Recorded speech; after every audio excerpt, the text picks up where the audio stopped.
പേര് ഷിജി ബൈജു. ഞങ്ങൾ അങ്കമാലിയിൽ നിന്നും വരുന്നു. ഞാനിവിടെ 2019 ഉടമ്പടി എടുത്തത്. ഇതെൻ്റെ ഭർത്താവ്. ഈ കഴിഞ്ഞ ജൂലൈ 21 എൻ്റെ ജീവിത പങ്കാളിക്ക് ലഭിച്ചൊരു അനുഭവമാണ് ഞാനിവിടെ പങ്കുവയ്ക്കുന്നത്. പതിവ് പോലെ ആളെന്ന് കാലത്ത് ജോലിക്ക് പോയി വന്നതിന് ശേഷം ആൾക്ക് അതിശക്തമായിട്ടുള്ളൊരു നെഞ്ചുവേദന ഉണ്ടാവുകയും അതേ തുടർന്ന് ഞങ്ങൾ ആശുപത്രിയിലേക്ക് കൊണ്ടുപോകാനും തീരുമാനിച്ചു. പക്ഷെ അതിനു മുമ്പ് ഞങ്ങൾ ഉടമ്പടി കാശുരൂപം ആളുടെ വേദനയുള്ള ഭാഗത്ത് വെച്ച് വിശ്വാസപ്രമാണം ചൊല്ലി ഉടമ്പടി തൈലം പുരട്ടിയതിന് ശേഷമാണ് ഞങ്ങൾ പോകുന്നത്. ഞങ്ങൾ വീട്ടിൽ നിന്നും പോന്നു, വണ്ടി കയറി. അപ്പോൾ ഞങ്ങൾ അപ്പോളയിലേക്കാണ് വണ്ടി വിട്ടത്. പക്ഷേ അപ്പോളയിലേക്ക് എത്തുന്നതിന് മുന്നേ തന്നെ ആൾ പൂർണ്ണമായിട്ട് ബോധം പോവുകയും ഒരു ചലനവുമില്ലാതെ എൻ്റെ അരികിൽ ആൾ ഇരിക്കുകയാണ്. അപ്പോൾ ഞാൻ എൻ്റെ ഭർത്താവിനെ ചേർത്ത് പിടിച്ചിട്ട് ഞാൻ പറഞ്ഞൊരു കാര്യമെന്ന് പറഞ്ഞത്, അമ്മ മാതാവേ, എന്നെ അമ്മ മരുഭൂമിയിലാക്കരുത്. ഞാൻ എൻ്റെ ഭർത്താവിനും ഇവിടെ കൊണ്ടുവന്ന് ഞാൻ സാക്ഷ്യം പറഞ്ഞേക്കാം അമ്മയെന്ന് ഞാൻ പറഞ്ഞത്. കാരണം എസ്തേർ 13:18 പറയുന്നുണ്ട്, എല്ലാ ഇസ്രായേൽക്കാരും അത്യുച്ചത്തിൽ കരഞ്ഞു, കാരണം അവർ മരണം മുമ്പിൽ കാണുകയായിരുന്നു എന്ന്. എൻ്റെ അവസ്ഥയും അത് തന്നെയായിരുന്നു. ഞാൻ മരുഭൂമിയിൽ ആക്കരുത് എന്ന് ഞാൻ പറഞ്ഞത് നമ്മുടെ ജോസഫച്ചൻ്റെ വാക്കുകൾ തന്നെയാണ്. കാരണം നമ്മുടെ ജീവിത പങ്കാളി നമ്മുടെ തണൽ മരങ്ങളാണ്. അവരുടെ കീഴിലാണ് നമ്മൾ ജീവിക്കണത്, നമ്മുടെ മക്കൾ നിൽക്കുന്നത്, നമ്മുടെ കുടുംബം നിൽക്കുന്നത്. പക്ഷെ അവരില്ലാതായാൽ നമ്മൾ പിന്നെ മരുഭൂമിയിലാകുന്നൊരവസ്ഥയാണ്. നമുക്ക് എങ്ങും തണൽ മരങ്ങളോ ഇല്ല. അത് അച്ഛൻ എപ്പോഴും പറയുന്നൊരു കാര്യമാണ്. അപ്പോൾ അതാണ് എൻ്റെ മനസ്സിലേക്ക് പെട്ടെന്ന് വന്നൊരു കാര്യം. പക്ഷേ പെട്ടെന്ന് തന്നെ ഞങ്ങൾ ആശുപത്രിയിലെത്തി. ആൾ ഒരു ചലനവും ഇല്ലാതെ, ഞാൻ ആളെ ചേർത്ത് പിടിക്കുമ്പോൾ ആളുടെ ശരീരം മൊത്തം തണുത്തിരിക്കുകയായിരുന്നു. ചെന്ന പാടെ അവർ CPR കൊടുത്തു. CPR എത്ര പ്രാവശ്യം കൊടുത്തു എന്നൊന്നും എനിക്കറിയത്തില്ല. ആൾക്ക് ബോധം വന്നു. പക്ഷേ ആൾക്ക് ബോധം വന്നപ്പോൾ ആൾ ആദ്യം വിളിച്ചത് കൃപാസന അമ്മയാണ്. കൃപാസന അമ്മ എന്നെ വന്ന് രക്ഷിക്കണേന്ന് ചങ്ക് പൊട്ടി മരണം മുന്നിൽ കണ്ടുകൊണ്ടാണ് വിളിക്കണത്. ആൾക്ക് കാറിൽ വെച്ച് സംഭവിച്ചത് ആദ്യത്തെ അറ്റാക്കായിരുന്നത്.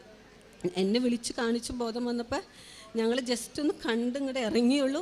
പക്ഷെ വീണ്ടും അടുത്ത അറ്റാക്ക് അവിടെ ആൾക്ക് വീണ്ടും സംഭവിച്ചു എന്നുള്ളതാണ്. അന്നേരം ഞാൻ ഇവിടേക്ക് പ്രാർത്ഥന സഹായത്തിന് ഞാൻ വിളിച്ചിരുന്നു. സാധാരണ ഇവിടേക്ക് വിളിക്കുമ്പോൾ നമുക്ക് പെട്ടെന്നൊന്നും കിട്ടാറില്ല, നിങ്ങൾക്കറിയാലോ. പക്ഷെ അന്ന് അമ്മ എനിക്ക് അതിനൊരു സമയം എനിക്ക് ഒരുക്കി തന്നു എന്നുള്ളതാണ്.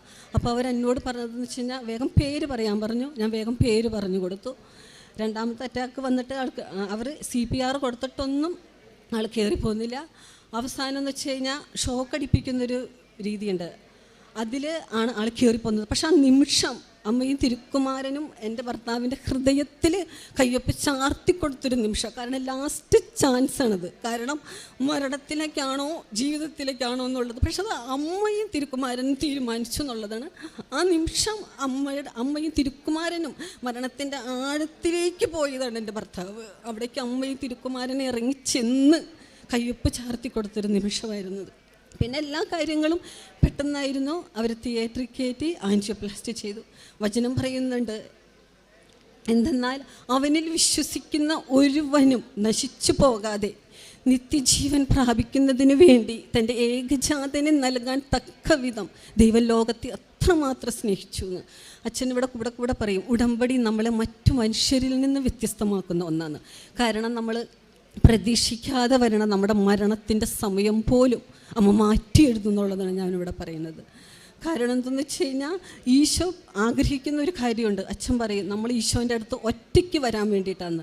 നമ്മുടെ കൂടെ ഇത്തിരി ആൾക്കാരുണ്ടാവും, പക്ഷെ അവർക്കൊരു പരിധി ഉണ്ടാവും നമ്മളെ സഹായിക്കുന്നത്. പക്ഷെ അമ്മ മധ്യസ്ഥയാണെങ്കിൽ നമ്മൾ രക്ഷ പ്രാപിക്കുമെന്ന് അച്ഛൻ പറയണത്. ഇന്നിപ്പോൾ എൻ്റെ ഭർത്താവിനെ ഇപ്പോൾ ഇത് ചെയ്തിട്ട് ഇപ്പോൾ 2 മാസമായി.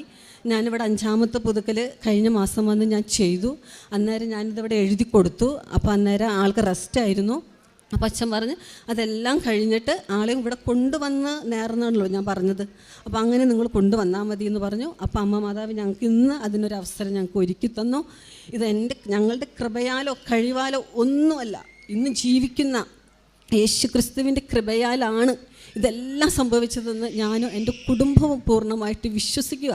ഞങ്ങളത് ഏറ്റുപറയുക ചെയ്യുക. ഇതെല്ലാം കഴിഞ്ഞപ്പോൾ അവർ പറഞ്ഞ് കിട്ടാൻ നിങ്ങൾ ഒരു ചാൻസ് ഉണ്ടായില്ലെന്ന് അവർ പറഞ്ഞത്.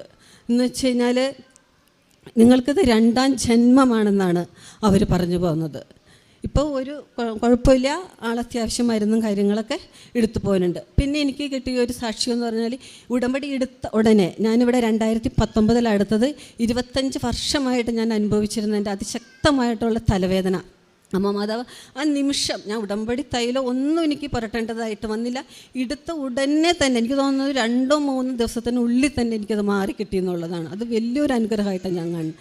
പിന്നെ അതുപോലെ തന്നെ അമ്മയ്ക്ക്, ഞങ്ങളുടെ അമ്മയ്ക്ക്, ചേട്ടന് എല്ലാവരും കൈകാല് വേദന എല്ലാം ഉണ്ടായിരുന്നു. പക്ഷേ ഈ വിശ്വാസ പ്രമാണം ചൊല്ലി ഉടമ്പടി തൈലം ഞങ്ങൾ പുരട്ടി പ്രാർത്ഥിച്ചപ്പോൾ അത് പൂർണ്ണമായിട്ടും ഞങ്ങൾക്ക് മാറി കിട്ടിയെന്നുള്ളതാണ്.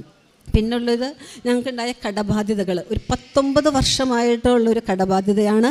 അത് ഞാനിവിടെ 5ാമത്തെ പുതുക്കലിന് വന്നപ്പം പൂർണ്ണമായിട്ട് ഞങ്ങൾക്ക് എടുത്തു മാറ്റാൻ സാധിച്ചു. ഞാൻ ഓരോ പുതുക്കലിന് വരുംതോറും ഞങ്ങൾക്ക് ആ ലോൺ, എടുത്ത ലോൺ ഞങ്ങൾക്ക് അടച്ചു തീർക്കാനുള്ളൊരു കൃപ എനിക്ക് അമ്മ മാതാവ് തരാറുണ്ടായിരുന്നു. പിന്നെ ലഭിച്ചത്, മകൻ്റെ കയ്യിൽ ഞാൻ ഉടമ്പടി കാശുരൂപം കൊടുത്തപ്പോൾ അവൻ ഉന്നത വിജയം കരസ്ഥമാക്കാൻ സാധിച്ചു. അങ്ങനെ ചെറുതും വലുതുമായിട്ടുള്ള ഒത്തിരി അനുഗ്രഹങ്ങൾ അമ്മ മാതാവ് വഴി ഈശോ ഞങ്ങൾക്ക് തന്നു എന്നുള്ളതാണ്. അമ്മയ്ക്കും തിരുക്കുമാരനും കോടാനുകോടി നന്ദി പറയും.